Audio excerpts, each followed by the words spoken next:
Hello friends, welcome back to my channel Papiya blog. কেমন আছো তোমরা? আশা করি সকলেই ভালো আছো। চলো তোমাদেরকে আজকে এই ড্রেসটা বানানো দেখাবো। এটা সামনে অনেক অকেশন আসছে, ফেস্টিভ্যাল আসছে, তোমার লাড্ডু গোপালকে বানিয়ে পড়াতে পারবে। আর এটা যদি ভালো লাগে তোমাদের চ্যানেলটাকে সাবস্ক্রাইব করে দিও, লাইক কমেন্ট করে দিও। তো চলো এটা বানানো চালু করে দিই। এটার জন্য আমাদের প্রথম দু রকমের কালারের লাগবে।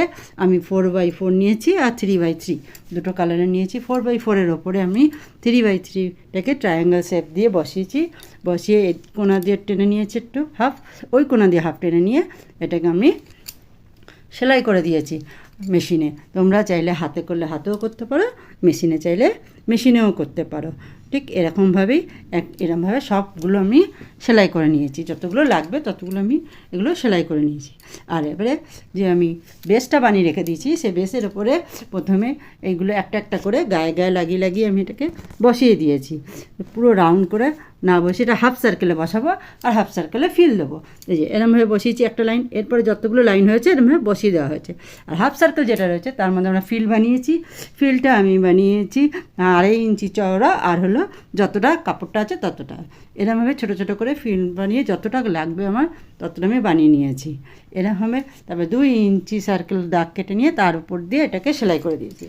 এর ওপরে আর একটা যে আছে কালারের আছে সেটাকেও আমি ওরকম 2 ইঞ্চি চওড়া আর যতটা ফিল আর যাচ্ছে কাপড়টা দিয়ে বানানো হয়ে গেছে। এরকমভাবে একটার পর একটা ফিলগুলো বসিয়ে দেবো। বসিয়ে দেওয়ার পরে এটাকে লাস্টে একটুখানি যে গ্রিন কালারটা দেওয়া আছে ওটাকে একটু ছোটো 2.5 ইঞ্চ চওড়া নেওয়া হয়েছে, তাহলে একটু দেখতে ভালো লাগবে।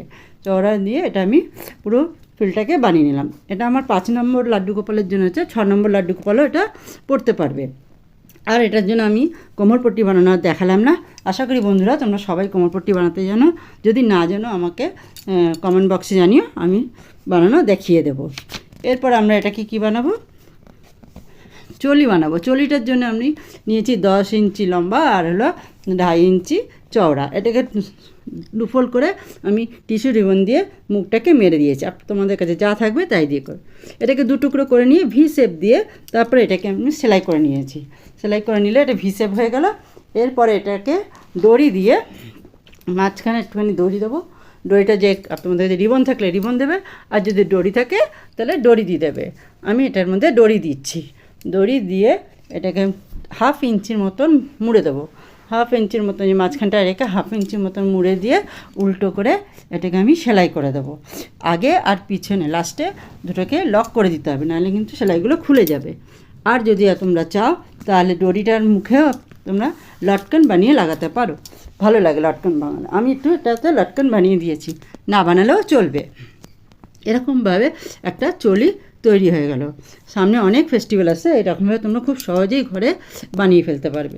দেখো বন্ধুরা কত সুন্দর একটা চলি তৈরি হয়ে গেল। আর হলো এরপরে তুমি যদি চাও মতি বানাতে পারো। এই যে দেখো আমি বানিয়ে নিয়েছি লটকন, তোমরা চাইলে তোমরাও লটকন বানিয়ে নিতে পারো। এরপরে এটাকে তুমি যদি চাও মতি দিয়ে, তোমার ঘরে যেরকম মতি থাকবে সেরকম মতি দিয়ে ড্রেসটাকে কিন্তু তোমরা ডেকোরেশন করতে পারো। আমার কাছে আছে গ্রিন কালারের ড্রেস, যেহেতু সেই জন্য আমি এটাকে গ্রিন কালারের মতি দিয়ে সাজিয়েছি। আর দেখো এই যে দেখছো প্যাচগুলো, দেখছো কড়ি প্যাচগুলো, এগুলো আমার চ্যানেলে আপলোড করা আছে। যদি তোমরা চাও তাহলে ওখানে গিয়ে ভিজিট করে দেখতে পারো। খুব সহজেই এগুলো তৈরি হয়ে যায়। দেখো তো কত সুন্দর একটা ড্রেস তৈরি হয়ে গেল বন্ধুরা। দেখো সাথে মুকুটও বানিয়ে রয়েছে।